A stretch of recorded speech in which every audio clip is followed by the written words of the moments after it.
big star out of me.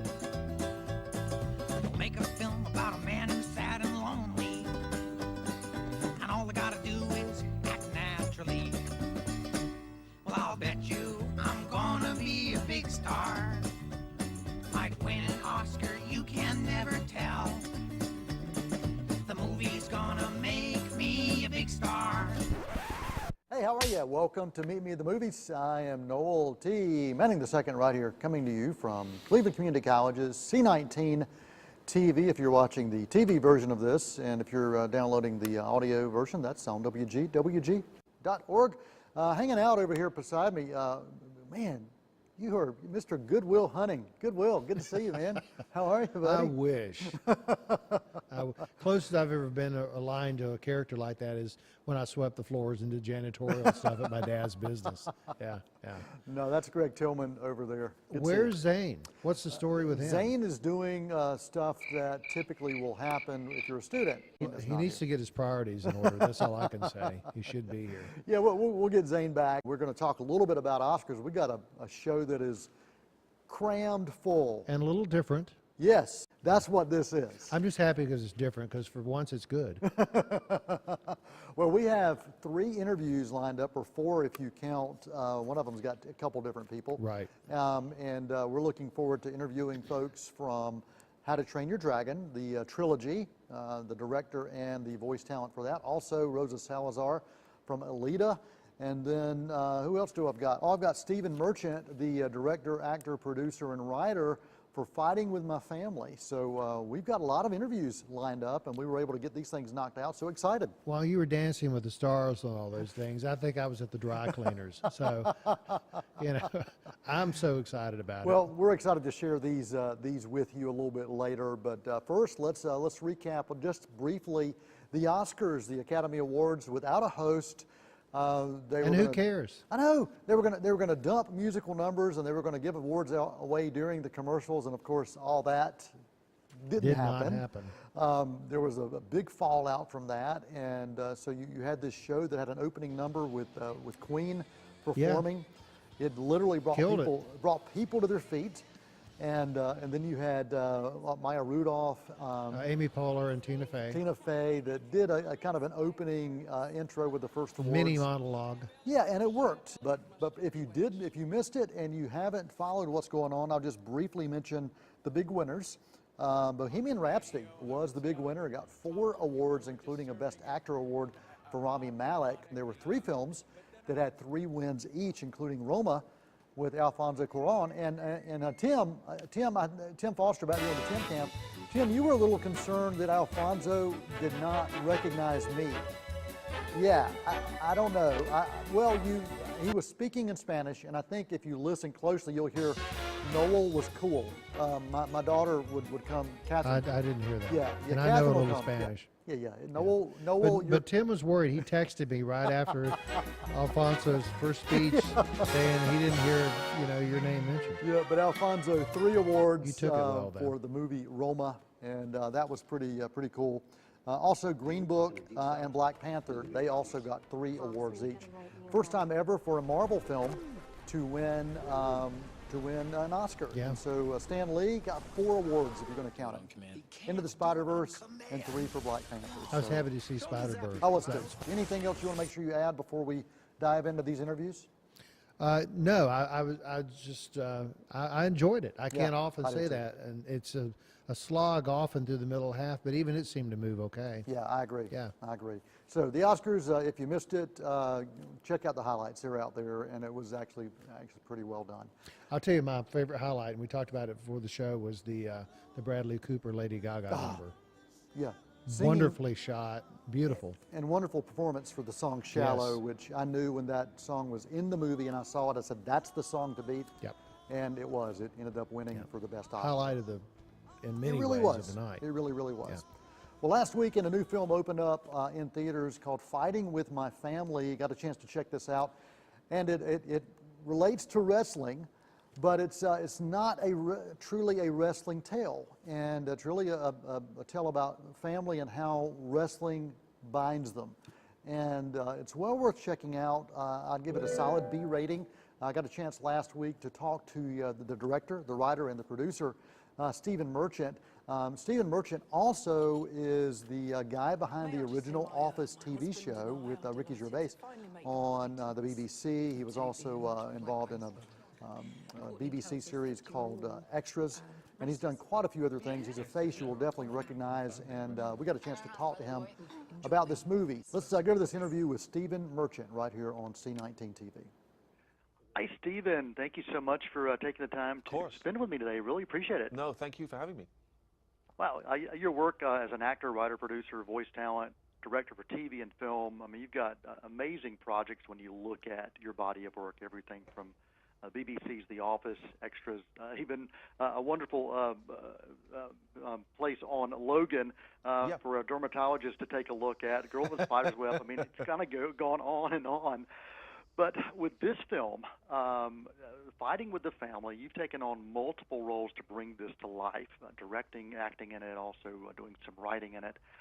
Why was it important for you to bring this story to the big screen? Well, this project did not originate with me. It began life as a documentary that was seen, not by me, but by my dear friend, everyone's dear friend, Dwayne "The Rock" Johnson. Dwayne was shooting one of his movies in London. He saw this documentary about this crazy, lovable British family of wrestlers. Mum, dad, 3 kids, they all wrestle. The family dream was to get the teenage kids into WWE, which, you know, is the big leagues of wrestling. Only the daughter Paige got signed. She had to go off to Florida at the age of 18, 4,000 miles from home, to try and pursue this dream for both her family and herself. And, you know, Dwayne saw the documentary. He responded to it because he comes from a wrestling family, sent it to me because we'd worked together in the past. And I did not know anything about wrestling. I was not interested in that subject. But when Dwayne asks you to do something, you do it, obviously. And and I saw this documentary, and I just fell in love with this family. I just connected with them. They're this sort of rough around the edges, blue-collar, working-class bunch of people. And even though I didn't know anything about wrestling, I just loved them. I loved their dream. I loved their relationships. And as Dwayne had spotted, there's this real heartwarming, funny, Rocky-style underdog story at the very center of it. And as Dwayne had spotted, it just was, you know, waiting there to be turned into a movie. It is, you know, you mentioned several things. You mentioned family, of course, that's in the title, and you get a sense of the good, the bad, and the ugly of family, and it, I think, resonates with so many people. But this movie, you also get a sense of finding oneself, and there's a sense of empowerment as well that comes through. If there's a message you would like audiences to gain from this film, what would that message be, and why? Well, I related to this family knowing nothing about them or their world, and you know, certainly in terms of audiences that we've shown it to, American audiences in particular, even though it's a British family, they've really connected with them. Like you say, they've connected with this brother-sister relationship at the core of it, this family relationship. And I think it's really for anyone who's ever felt, you know, like an outsider, anyone who's ever felt different. You know, Paige, like I say, was alone at a young age. She was trying to pursue this dream. She came to America. She didn't fit in. She didn't feel like she was part of the world that she'd been thrust into. And it's a really empowering story about realizing that your greatest strength is the very thing that marks you out, that makes you different. And that's hard sometimes to remember, particularly when you're younger. And so I think it's, you know, a really uplifting story. I think you start the movie and you're laughing, and I think by the end you're really choked up. It's very emotional. It's a real kind of emotional journey, which I love in movies. I love movies that make me laugh and cry and really kind of take me on an emotional adventure. I love that about this as well, and you're right. It's a film that can work on so many different levels, but I think for something like this, when you're talking about family, you've got to have the casting in place. And wow, what a great cast you had. And as I watched this movie unfold, there was this organic chemistry between the cast and the characters that just felt so real. So talk about that aspect of directing for you to be able to have this kind of ensemble cast come together and make this true story come to life on film. Well, obviously, you're starting off with the fact that this is a real family of real people. I went to visit them. I hung out with them. So you have very much them in your head to start with. And when you start to think about actors that can play that, you're sort of, I guess, at first trying to pair them up, match them up physically. we had, you know, Lena Headey from Game of Thrones, who, you know, if people know her from that show, she's sort of this regal, kind of amazing presence. And here she is coming to us to say, I've read the script, I've seen the documentary, I want to audition for you, which is insane. Wow. She would never need to do that. And she came in and she just did the voice, and she was physical, and she was playing this rough and ready mother, and she just killed it. And similarly, you know, Nick Frost, who people will know from his movies with Simon Pegg, you know, he was a wrestling fan, and he just really, again, responded to it. And he, you know, he has a sort of very passing resemblance to the real dad. And, you know, you think when you've got these two such unlikely people, put them together, they just had great chemistry, as the real parents do. And then we've got these terrific young actors playing the kids who not a lot of people will necessarily recognize, but let me tell you, when you see them, these are stars in the making. I mean, they are. I've worked with some actors over the years where it was early on in their careers, they've gone on to great things, like Martin Freeman, who began in our show The Office and then did The Hobbit and was in Black Panther. Felicity Jones, who wound up in Star Wars movie. And I can't help but feel I should get a cut of their future earnings, you know, for giving them a break early on.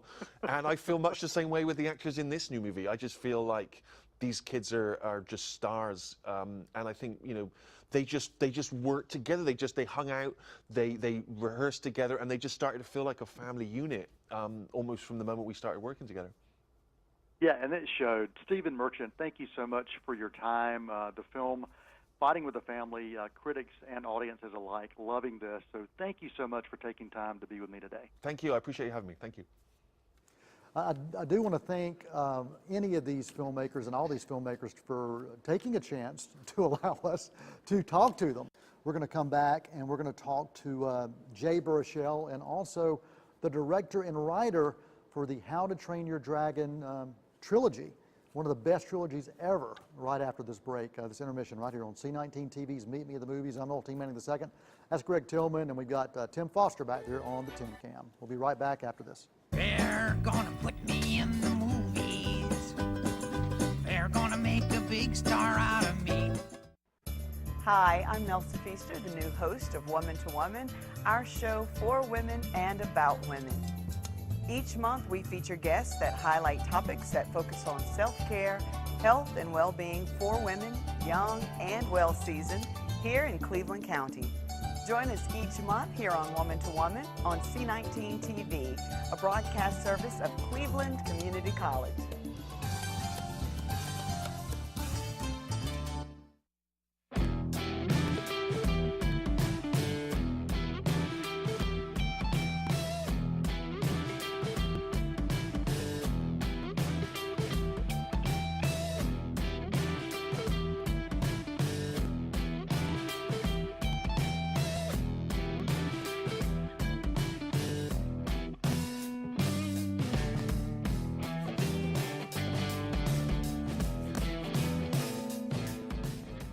They're gonna put me in the movies.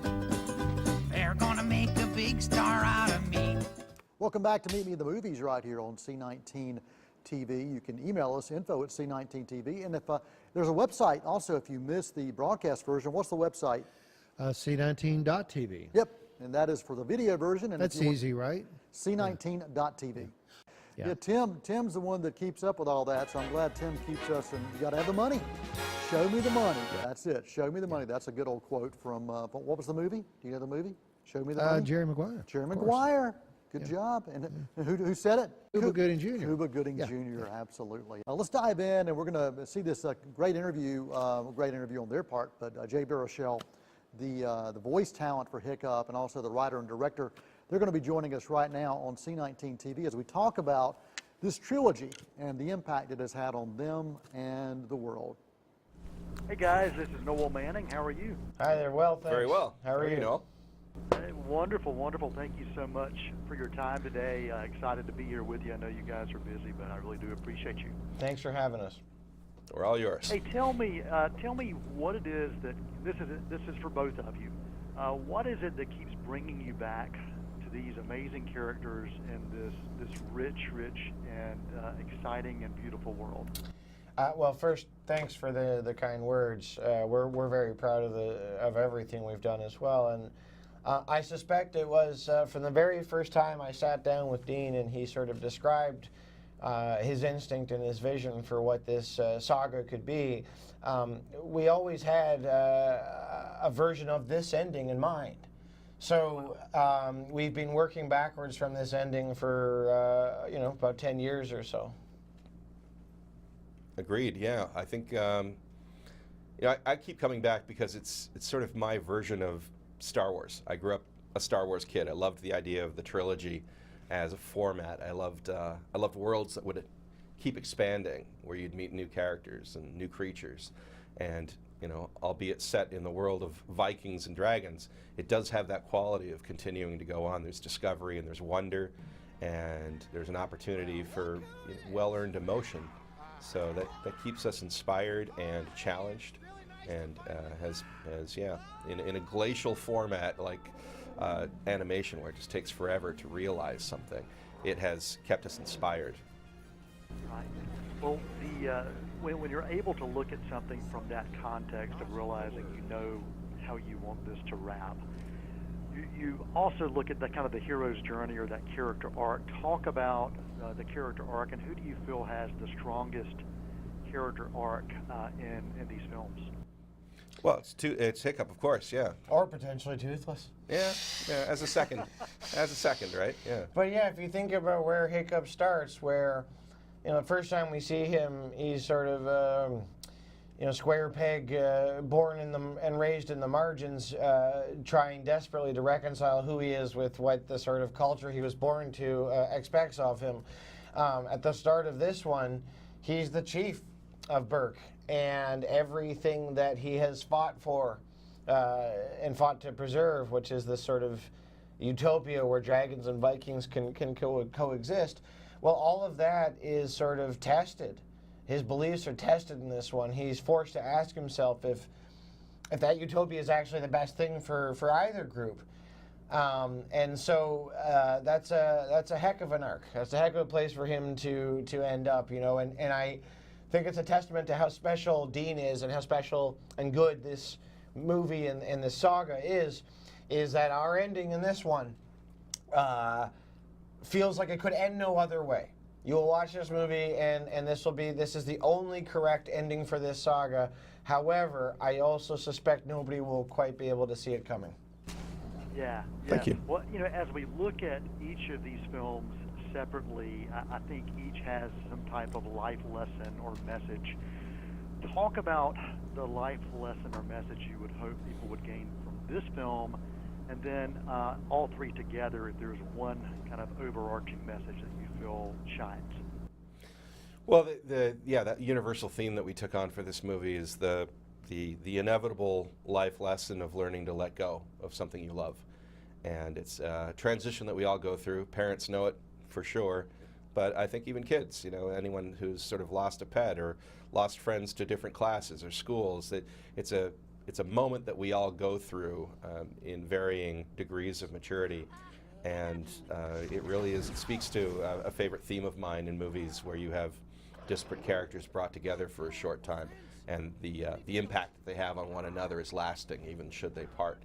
So it's overall, I think, and Jay can speak to this, it's about being true to who you are, even if it's about shining light on those things that we're most embarrassed about, our quote-unquote weaknesses that could actually be perceived, discovered to be real strengths in the world that can change the world, instead of constantly trying to adapt yourself to it.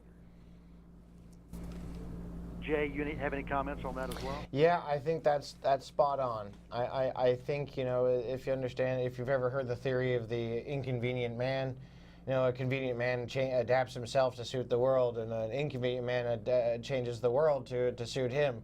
So that therefore any great change, anything important, comes from somebody inconvenient. And I think that's Hiccup. I think that's somebody who has never accepted that just because things are a certain way means that's how they have to be, And I think he's found a way to exert himself. And like Dean said, all of these sort of failings that have no use and put you at odds with the culture you're born into, which can actually turn into virtues. You know, so to me, for my money, these three movies, we see the journey of a reluctant leader assuming his leadership, assuming his mantle, because I believe any great leader has a degree of reluctance. I think the world doesn't need any more eager politicians. Well, you both have been a part of just something incredible, a series of films that's able to speak to families, to parents, and to children alike. And I just want to say thank you. Thank you. For the opportunity as a parent to be able to see my kids grow up and be a part of this journey. So thank you for your time. Thank you, Noel. That's very kind of you to say. We appreciate that. Thank you. And you guys have a wonderful day, and thanks again for taking the time to speak with me today. You as well, sir. Of course. Thank you. Thanks for having us. I want to thank Jay and Dean for taking the time to chat with us again. Really, really appreciate that, and I hope you gained a little bit of insight into the making of the films as well. These things are fun, and hopefully we'll have some more of these to share in the not-too-distant future, including right now. Alita Battle Angel is going to be joining us. Rosa Salazar, who this is her first time ever in a lead role. She's been this supporting character in many things for so long. She's worked on American Horror Story, and she's done film and TV, and she's been around for a while, even going back to the Parenthood television show that was pretty successful. But here she is. She's decided to join us and talk a little bit about this movie that Cameron Rodriguez and Peter Jackson all had a connection to. Any thoughts before we dive into She doesn't look anything like she does in Alita. No, she looks a little different, and we talked a little bit about that difference and what that was like for her. And there's also some great behind-the-scenes footage, hopefully, we can share so you can see what it took to make this happen. Let's dive into this interview with Rosa Salazar for Alita Battle Angel. Hi, Noel. Hi, Rosa. How are you? I'm well. You have the name of one of my favorite producers that I just worked with. Great name. I love that. I appreciate that. You're Rosa Salazar. Wow. Thank you so much for spending time to talk with me today. I know you're busy. I know you've got a lot going on. And wow, you are no stranger to acting in film or television. But what was it about the role of Alita Battle Angel that you found different and more challenging for you than others that you performed over the years? Well, you know, you mentioned it. I have been a gleeful supporting cast member for a long time. I love being a supporting, I love playing supporting roles. I think that they're, you know, such an integral part of every movie is the supporting cast. They ground the reality of the movie. But, you know, I was ready to be used to the nth degree. I mean, I had so much pent-up creative energy. I really wanted to be the bride and not the bridesmaid. And this role is so unique because she's so dynamic.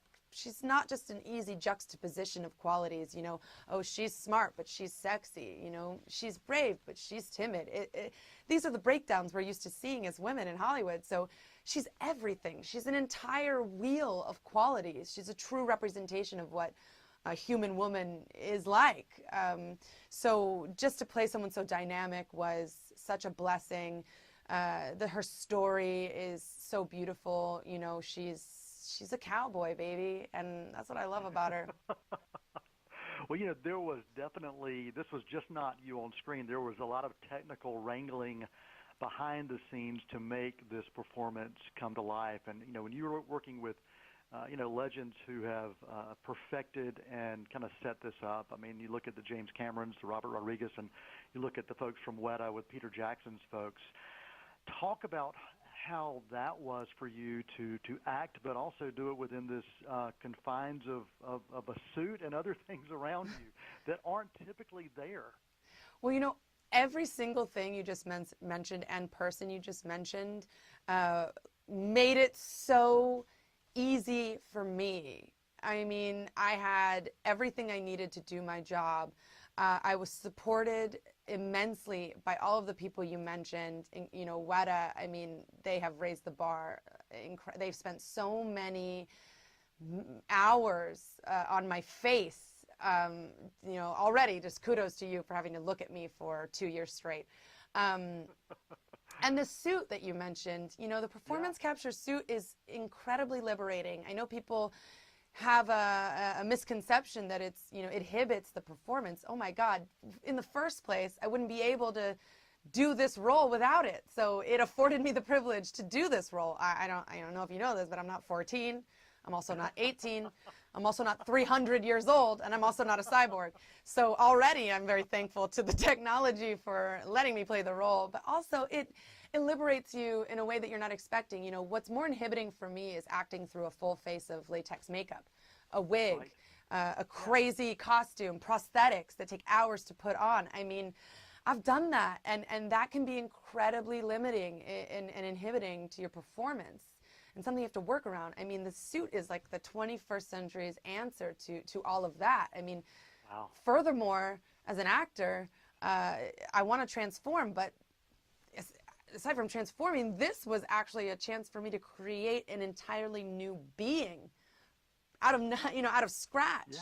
So Yeah. that was incredibly unique, and when I saw the finished product, it was incredibly surreal. I mean, what Weta has accomplished here is amazing, but we work in tandem, and I think that's the big thing to mention here. You know, I make the artistic choices, I give it to them, and they match they match me, and they build Alita, the CGI model. So we are married when it comes to the process. Yeah, I tell you, when I saw this on the big screen, the visual and auditory sensations just blew me away.